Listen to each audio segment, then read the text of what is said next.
saw the first tree suddenly fall far off in the distance. Then he heard his mother call out the kitchen window, "Luke, inside now!" He had never disobeyed the order to hide. Even as a toddler, barely able to walk in the backyard's tall grass, he had somehow understood the fear in his mother's voice. But on this day, the day they began taking the woods away, he hesitated. He took one extra breath of the fresh air scented with clover and honeysuckle and coming from far away pine smoke. He laid his hoe down gently and savored one last moment of feeling the warm soil beneath his bare feet. He reminded himself, "I'll never be allowed outside again. Maybe never again as long as I live."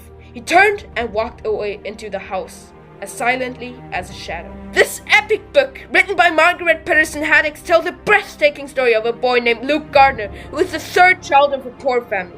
He lives in a world where families can only have 2 children, where third ones are killed when exposed to the public.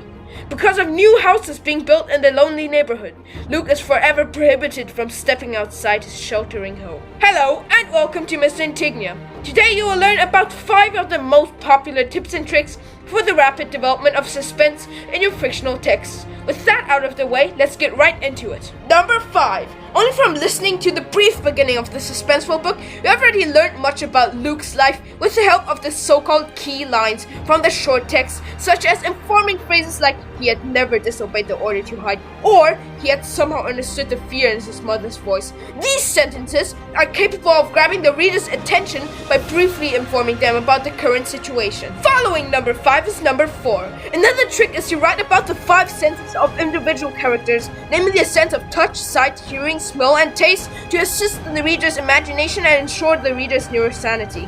Phrases like he took one extra breath of the fresh air, scented with clover and honeysuckle, and coming from far away pine smoke. Or he laid his hoe down gently and savored one last moment of feeling the warm soil beneath his bare feet, clearly describe and express Luke's sense of smell, sight, and touch, helping us to imagine a clear dramatic scene. What comes after number 4? Number 3, isn't it? Leaving open holes in stories, which means nothing but leaving the reader's mind with unanswered questions, may also share its contribution to a rapid creation of suspense by virtue of the human's cognitive curiosity, urging the reader to be thirsty for more information, therefore creating an environment filled with tension and suspense. After reading the brief beginning of this popular book, the reader may be asking himself what situation Luke is currently facing, and why Luke is enjoying his last moments out in the open world, thus grabbing the reader's attention and making the brain force the reader to continue. Following number 3, number 2 of course. Have you ever read a story where someone's identity was unknown to you, thus making you want to keep reading to find out if the ominous person's identity will lastly be revealed? Why did the author do that? You may have already realized that his intention was simply just to add more suspense to the distinctive story, therefore ensuring the reader's constant attraction. Although this trick isn't used in many stories, it does make a vast difference and brightens up your text a lot. At last, number 1 has arrived.